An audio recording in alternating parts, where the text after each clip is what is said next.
Berikut saya jelaskan surat Ad-Duha beserta tafsirnya secara ringkas dan mudah dipahami. Surat Ad-Duha, surat ke-93 dalam Al-Quran, terdiri dari 11 ayat, diturunkan di Mekah. Teks Arab dan terjemahan. 1. Wadduha demi waktu duha, ketika matahari naik sepenggalah. Wallaili idha saja, dan demi malam apabila telah sunyi. Ma wadda'aka rabbuka wa ma qala. Tuhanmu tidak meninggalkan engkau, Muhammad, dan tidak pula membencimu. Mba, walal akhiratu khairun laka minal ula.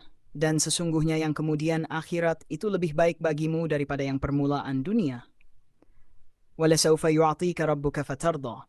Dan sungguh kelak, Tuhanmu pasti memberikan karunia-Nya kepadamu, lalu engkau menjadi puas. Alam yajidka yatiman fa'awa. Bukankah dia mendapatimu sebagai seorang yatim, lalu dia melindungi? Wa wajadaka dhallan fahada. Dan dia mendapatimu sebagai seorang yang bingung, lalu dia memberikan petunjuk.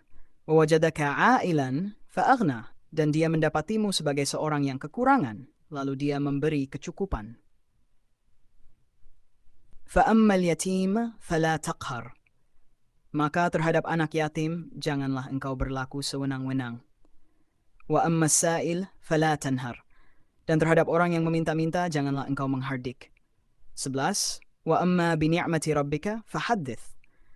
Dan terhadap nikmat Tuhanmu, maka hendaklah engkau menyebut-nyebutnya, bersyukur dan menyampaikan. Tafsir singkat surat Ad-Duha. Allah bersumpah dengan waktu duha, pagi yang terang dan malam yang tenang, untuk menenangkan hati Nabi Muhammad. Ayat 3. Menjawab tuduhan orang Quraisy bahwa Allah meninggalkan Nabi. Allah menegaskan, aku tidak meninggalkanmu dan tidak membencimu.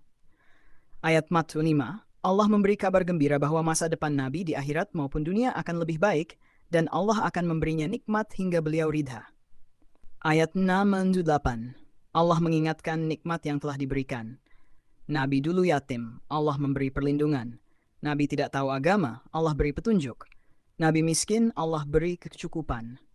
Sebagai balasan syukur atas nikmat, Allah perintahkan, jangan menindas anak yatim. Jangan menghardik orang yang meminta. Senantiasa bersyukur dengan menyebut dan menyebarkan nikmat Allah. Pelajaran penting dari surat Ad-Duha. Allah tidak pernah meninggalkan hambanya yang beriman. Kesulitan hidup hanyalah sementara, setelah itu ada kemudahan. Bersyukur atas nikmat dengan cara berbuat baik pada orang lain. Anak yatim dan orang miskin memiliki kedudukan mulia, wajib diperlakukan dengan kasih sayang.